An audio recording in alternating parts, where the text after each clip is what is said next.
Hi there, welcome to the RMIT University Study and Learning Centre. I'm Dr. Jen Anderson and I've just completed a PhD in creative writing.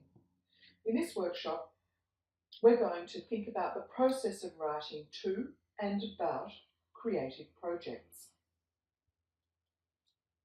A project-based PhD is composed of two activities: a written or oral or visual or tactile creative project and a written dissertation, which in other universities is also called an annotated commentary or an exegesis.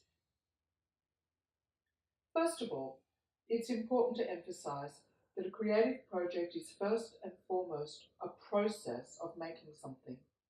It's not only a product or a representation, it's an activity, and a very complex one at that. Second, creative projects are grounded in experience and practice. What we make and how we make it are derived from our lived experiences and daily practices. RMIT University discusses the dissertation component of the project-based PhD as follows. A dissertation is essentially an exposition. It is distinguished from a thesis, which is generally defined as a coherent, extended, and integrated argument written according to strict conventions. While a dissertation may exhibit these same qualities, there is greater flexibility about the way the exposition may be developed and presented. A project contributes to new knowledge through creative design or reflection on a professional practice. The dissertation should be substantively connected to the project, answering the critical question: how has the project work been formed and developed? A dissertation may be presented through words, images, such as illustrations, diagrams, photographs, digital recordings, etc., or objects. It may integrate various forms of documentation, such as the durable visual record, DVR, and work notes. University policy, however, requires that for a PhD by project, at least 20,000 words of the dissertation document must be written. In this workshop, we'll be investigating 7 key aspects of the creative project-based dissertation: RMIT research competencies, those key expectations regarding your PhD submission; the scholarly writing process; analysing the work of others; developing a writer's voice; becoming a serial writer; the place of collaborative practice; and how to take control of your own making and writing process. Before you begin, get yourself in the right frame for thinking about your project. In half a page, write down what your research is about. What do you believe your strengths are in thinking and writing about your research? And what are the weak or blank spots you're starting to notice? Try to name and explain them. At this stage, they may only be fears rather than anything concrete, so write about your fears. Take 5 minutes now to complete this activity. Pause the video.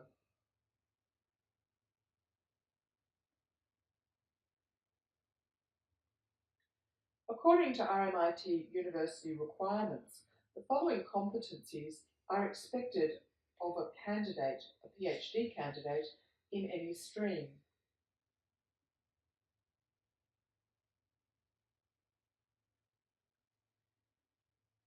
Read them and think about the ones that require advanced writing skills. Think about them in terms of your own creative project. Pause the video while you consider these.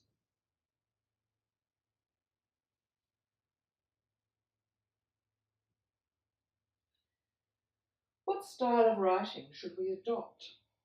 Well, we need to understand who our readers are, and we need to write in ways that will attract them to make interesting and approximate meaning from the text that we produce. We need to think of the reader as more than just a consumer of formulaic writing. We don't want our readers to be bored. Further, because we're writing in order to inform about aspects of the creative project, we would preferably like our writing to reflect the creative in some way. But we also don't want to lose or confuse our readers, unless, of course, we're explicitly and deliberately demonstrating loss and confusion. We need to find a balance between the readerly and the writerly text.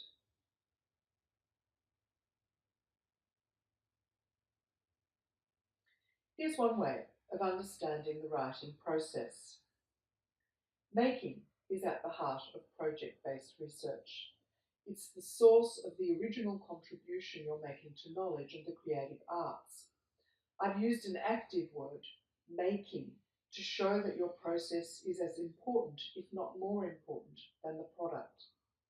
The creative production or making phases are accompanied by interrelated activities that all impact on each other. In no particular order, they are documenting your creative process to aid reflection, evaluating and developing the work. For example, you might video your work and or its process and evaluate them, or audio record your description of the work and its process and comment on them, or write about your process and the visual representation or object. This documenting phase is completed when the project becomes the final product. Second will be reading the work of others and your own work all the way through your candidature. In this context, reading means analysing, interpreting, evaluating or critiquing the work of others in relationship to your project. Those works might constitute primary or secondary sources, creative works or academic research.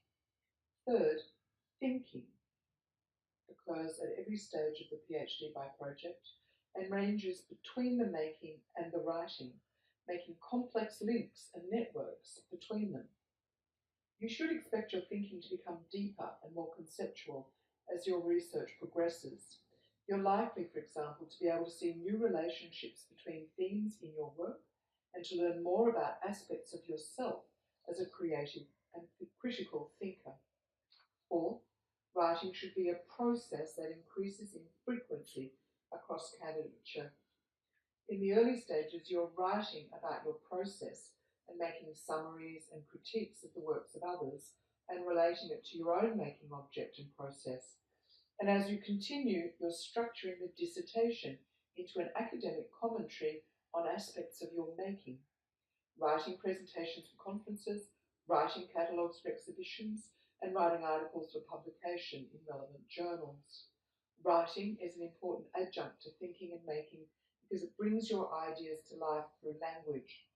While writing can be awkward for some creative projects, for example, sound projects, it's currently the primary academic medium through which you can articulate what you're doing and why to a broader audience. Fifth, sharing your ideas, your creative process and product, and your writing further develops your thinking and reflective skills and helps to broaden and deepen research perspectives. In the early stages, you should find opportunities to share with peers, a writing group or a collaborative community within your school. In the later stages, you should be sharing your work in exhibition or performance, in conferences and in journal articles, gaining invaluable experience through the process of peer review.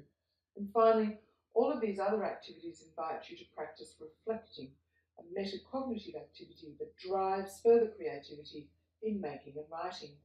Reflecting is often driven by the act of questioning your own processes and actions and those of others. Now, this diagram may not reflect your making and writing process. Everyone's is likely to be different. However, some of the elements are likely to be the same. In particular, the thinking back and forth and between your practice, the practices of others, the writing of others, and your own writing is something shared by all projects. In general, we write iteratively about our practice, getting closer and closer to the nub or essence of meaning as our ideas and our practice mature. Scholarly writing is a blend of the writerly and the readerly, as we said before. And as you write, keep in mind the following 5 features of academic writing. The writing is a narrative or story that's framed by previous research in your field. In particular, you're writing to your supervisors, examiners, and educated general readers.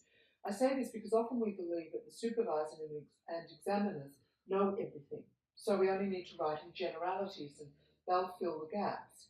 It's better to think of them as educated general readers who are interested in your work, but need to be guided from the general to more detailed explanations. The best writing is clear and effective in its delivery of intended meaning and emotional tenor. The more you write, the more you will develop a style that carries complex meanings in simple and concise ways. Your writing needs to problematize themes or methodologies in your work. To problematize is to worry something, to interrogate it from a number of different perspectives or angles, to question assumptions or framings, inclusions, emphasis, or exclusions, as Pat Thompson suggests in her blog. And there's a link to Pat Thompson's blog on our site. And finally, scholarly writing always situates itself in relationship to previous scholarship or research and highlights the points of differences, the new contributions being made to scholarship. In science-based research, this is outlined in very obvious ways, and in your practice-led research, however, you may identify these contributions in more subtle ways. The pleasure of completing a PhD is in part the pleasure of locating one's work among others who've come before us, practitioners we admire and those we find unsettling. In this activity, think about your own work in relationship to others.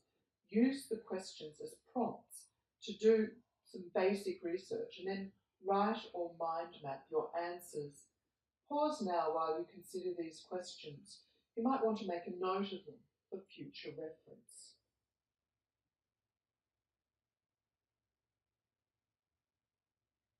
We've discussed what constitutes scholarly writing, and now we can add another layer. What happens to scholarly writing when we write about creative practice? This activity is designed to start you thinking about the link between the creative and the written. When you think of your project and when you talk about or to it, what 5 words describe the sounds of it? How might you translate these sounds into the tone of your writing? Can you write in a way that represents you in relationship to your work? Meandering, measured, melancholic, energized, tentative, lively, menacing, inspiring, or sharp. These are just examples. Can you maintain an appropriate tone and meet scholarly requirements? Pause to make a note of these, or keep these in mind as we continue.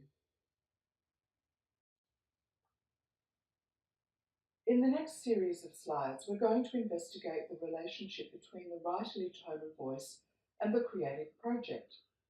As you read each of 4 dissertation extracts, ask yourself, what is the tone of voice? How can I describe it in words, such as those used in the previous activity? Does the tone reflect the topic? Does the vocabulary match the topic? Do the writers manage to balance the readerly with the writerly? That is, are they creative while also guiding the reader to make meaning? And does simple to understand mean the same as not academic? You might want to just pause and make a note of these so that when you're reading the extracts, you'll have these as a touchstone.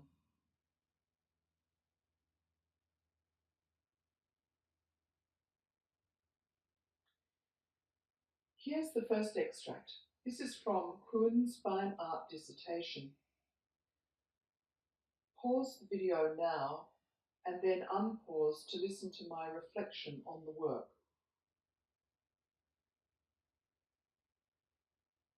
So, Kuhn is writing about her reasons for creating and decorating everyday ceramic forms with political narratives. She emphasizes the relationship between the personal and the political and the constant presence of the political in the media. She then explains how different it is to interact with a 3-dimensional functional form than with media representations in 2D. Her writing is busy and layered to produce an intensity of experience. Her writing makes the reader feel saturated with political news via the media. And then she makes the reader feel an equally intense but different type of physical and more personal saturation when she describes how we relate to functional items. I'm going to pause the video now and think about this a little bit longer.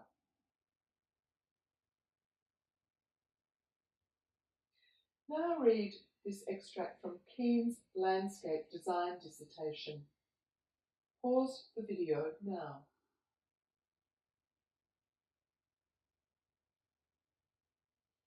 In this example, Keen is writing about devices that are not only used to construct and situate landscape in a research context, but also to identify contextual relationships in acts of looking. We do not know what these devices are, but we know what they do. There's something mysterious, awe-inspiring, prismatic about the writing as it seeks to explore the designer researcher's relationship to the devices. It's written as a series of statements in a riddle or puzzle. The reader is drawn to guess what these devices are. I like this writing, but it's also dangerous. What if the devices do not live up to the amazing reputation the researcher has given them? Pause and have a think about this if you'd like to.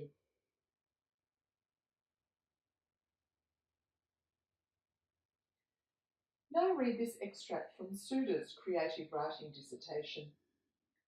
Pause the video now.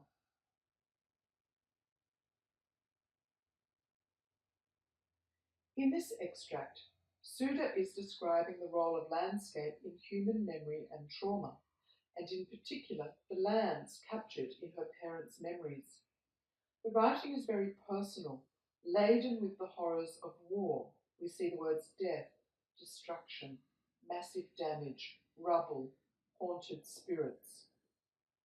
There is use of poetic repetition in simple parallel clauses. For example, people were traumatized, and places were traumatized, and haunted by spirits hidden there in silence, spirits one can invoke or not. Despite this personal and poetic account, Suda manages to engage the reader with a scholarly examination of place and memory. Pause if you'd like to read longer.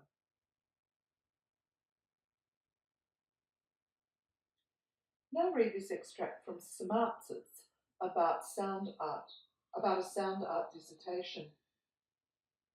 Pause the video now.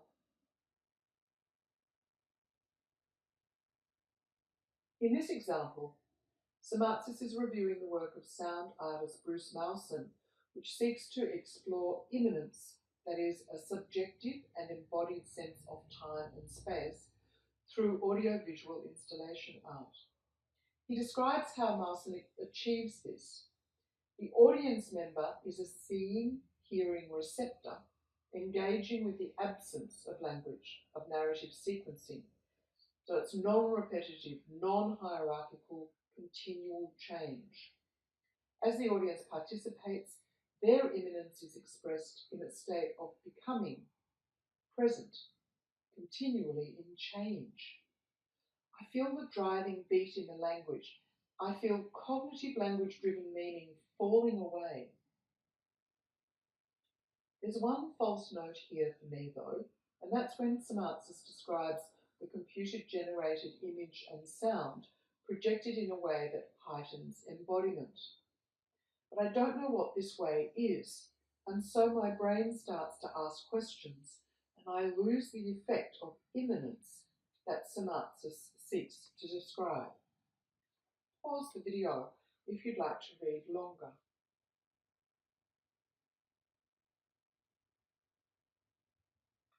How do these writers achieve their level of creative and scholarly skill?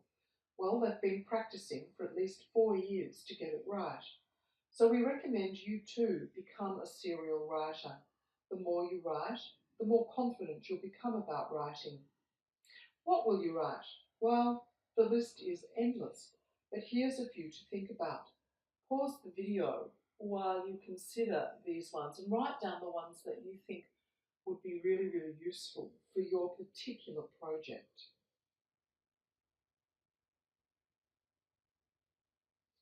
There are plenty of useful writing activities in the workshop presentation facing the blank page. You can also download a PDF. Follow the links, yeah?